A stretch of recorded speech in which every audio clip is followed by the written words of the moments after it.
تو یہ باز آنا چاہیے ان بے شرموں کو، یہ امت میں تفرقہ ڈالتے، بے حیائی کرتے۔ سنو اور یاد رکھو، حضرت امام حسین نے خطبہ پڑھا نا جب جمعے والے دن، فرمایا مجھے پہچانو تو میں کون ہوں؟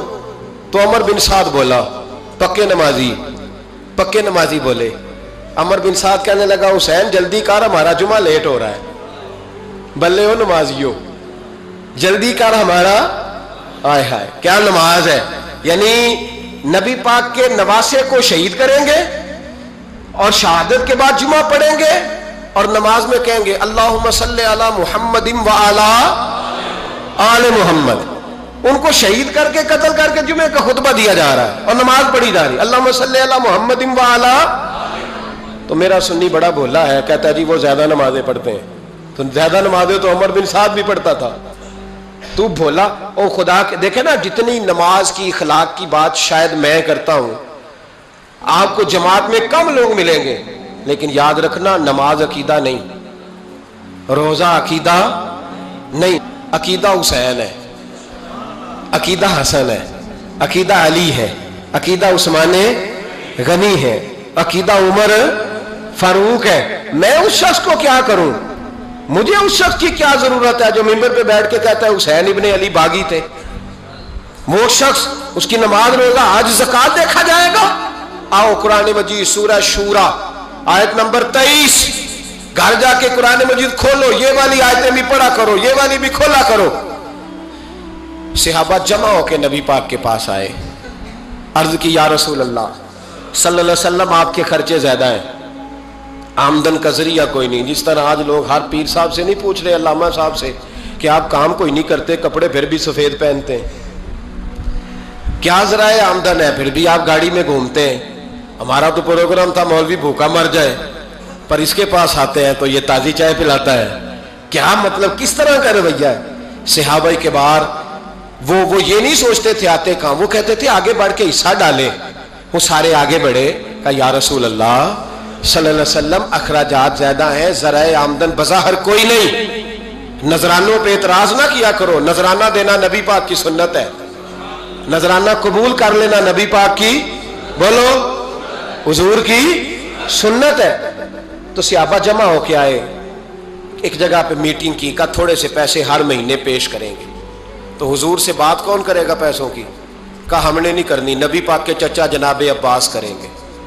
حضرت عباس رضی اللہ تعالیٰ عنہ کے ذمے لگایا گیا، جناب عباس آئے، حضرت عباس رضی اللہ تعالیٰ عنہ پیسے لے کے آئے، اور سیانے بندے تھے، انہوں نے بڑی سمجھداری والی، عقل مندی والی بات چھیڑی۔ یہ نہیں کہا کہ حضور ہم یہ نذرانہ دیں گے، کہنے لگے یا رسول اللہ ہمیں پتہ ہے آپ کی مذہبی مصروفیت اتنی ہے کہ آپ کو ٹائم نہیں ملتا کاروبار کرنے کا، اگر آپ کام کریں گے تو پھر آپ کس طرح کر کے دین کا کام ہو سکے گا، اور یا رسول اللہ آپ نے جو ہمارے لیے کیا ہے اس کا ہم بدلہ نہیں دے سکتے، ایک حرف کا بدلہ نہیں دے سکتے، حضور یہ تھوڑا سا نذرانہ ہر مہینے لایا کریں گے، قبول کر لیں۔ نبی پاک کے سامنے رکھا ہی تھا کہ اللہ کا قرآن بول پڑا، کا کل لا اسألکم علیہ اجرا، محبوب ان سے فرما دو کہ میں نے تمہارے لیے بڑی تکلیف سہی ہے، پر میں تم سے کوئی اجر نہیں مانگتا، تم سے کوئی اجر نہیں مانگتا، ہاں اگر تم نے کچھ کرنا ہے الا المودۃ فی القربى، تو میرے قریبیوں سے پیار کرتے رہنا، میری ختیجہ سے پیار کرنا، میری عائشہ کا ادب کرنا، میرے قریبیوں کا احترام کرنا۔ یا رسول اللہ ازواج تو گھر میں ہے ہی، قریبی کوئی اور بھی خاص ہے جس کا ادب کرنا ہے؟ تو نبی پاک نے فرمایا ہاں علی، فاطمہ، علی اور فاطمہ کی اولاد، فرمائے ان کا ادب کرتے رہنا، اس کا مطلب یہ ہوگا کہ تم نے میرے ساتھ بڑا ہی اچھا سلوک کیا ہے۔ کہا ان کا ادب کرنا، جناب علی، سیدہ فاطمہ، اور دونوں کی ان کا ادب کرنا فرائض دین، اہل بیت کا ادب کرنا فرائض۔ کچھ لوگ کہتے ہیں کچھ لوگ جی سید بن گئے ہے نہیں، پر تو میں کہ جڑے بن گئے نا انہوں نے اللہ آپ ہی پوچھ لے گا، تو ادب کر، جڑے بن گئے نے اللہ۔ شیخ الاسلام والمسلمین حضرت خواجہ قمر الدین سیالوی رحمت اللہ تعالی علیہ، دو بندے خواجہ صاحب سے ملنے آئے تو ان کو پتا تھا کہ خواجہ صاحب سیدوں کا بڑا احترام کرتے ہیں، تو دو بندے آ گئے کچھ لینے کچھ مانگنے، تھے فراڈ دونوں، ٹانگے سے اترے تو سیال شریف کے رستے میں درمیان میں پروگرام بنایا کہ سنا ہے خواجہ صاحب سیدوں کا بڑا ادب کرتے ہیں، سید نہ بن جائیں. بن بھی جاتے ہیں نا لوگ، وہ سید نہ بن جائیں. ٹھیک ہے جی بن جاؤ. بن گئے سید. خواجہ صاحب کو کسی نے اندر جا کے بتایا 2 سید آئے ہیں. تو خواجہ صاحب اس طرح دوڑے کہ نہ جوتا نہ سر پہ ٹوپی، دوڑ کے آئے. شیخ الاسلام خواجہ صاحب نے ہاتھ چومے، نذرانہ دیا، 2-3 تھیلے بھر کے دیے لنگر کے. جب وہ جانے لگے نا تو خواجہ صاحب ان کے ساتھ بار تک آئے. جہاں انہوں نے سید ہونے کا پروگرام بنایا تھا وہاں تک ساتھ آئے، ان کو روانہ کیا. ان میں سے ایک بندہ خود ہی بول پڑا، کہنے لگا حضور یہاں لوگ دروازے تک چھوڑنے آتے ہیں یا گاڑی تک؟ نہ دروازہ نہ گاڑی، آپ درمیان میں رخصت کرنے آئے، سمجھ نہیں آئی.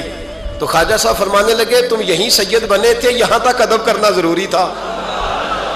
یہاں تم سید بنے تھے، یہاں تک ادب کرنا، پیچھے تم سید نہیں ہو تو میں کیسے ادب کروں؟ جہاں تک تم سید ہو وہاں تک ادب کرنا. اور میرے اعلیٰ حضرت نے عقیدہ دیا، کہنے لگے تیری نسل پاک میں ہے بچہ بچہ نور، تیری نسل پاک میں ہے بچہ بچہ نور کا، تو ہے عین نور تیرا سب گھرانہ نور کا. تو میاں صاحب نے اس کی وضاحت بھی کی. میاں صاحب سے کہا حضور ادب کرتا کون ہے؟ سارے تو ادب کرتے نہیں. تو میں دور نہیں نہ جاتا، پرانے محدثین نہیں پوچھتا، یہ کشمیر میں میاں محمد بخش صاحب سے پوچھ لیتے ہیں حضور ادب کرتا کون ہے؟ تو میاں صاحب فرمانے لگے اصلا نال جے نیکی کریے. کنہ نال؟ اصلا نال جے نیکی کریے تے وہ نسلہ تاک نہیں پول دے. ہاں بے اصلا نال نیکی کریے تے پھول کنڈیاں نال تول دے. بے اصلا فرمانے لگے جو اصل ہوگا نا اخلاق کا، کردار کا، خاندان کا اصل، وہ ہمیشہ مصطفیٰ کے صحابہ کا بھی احترام کرے گا اور اہل بیت نبوت کا بھی ان کا ادب کرے. سنیں نبی پاک نے کیا فرمایا. ترمذی میں حدیث ہے، نبی پاک نے خطبہ حجت الوداع دیا. لوگ ہمیں کہتے ہیں نماز روزہ حج زکوٰۃ اس سے آگے نہ جاؤ. حضور نے خطبہ دیا، فرمایا میں تمہیں 2 چیزیں دے کے جا رہا ہوں، اگر تھام کے رکھو گے تو گمراہی تمہارے پاس نہیں آئے گی. یا رسول اللہ کون کون سی؟ فرمانے لگے ایک میں تمہیں قرآن دے کے جا رہا ہوں، دوسرا اپنا خاندان دے کے جا رہا ہوں.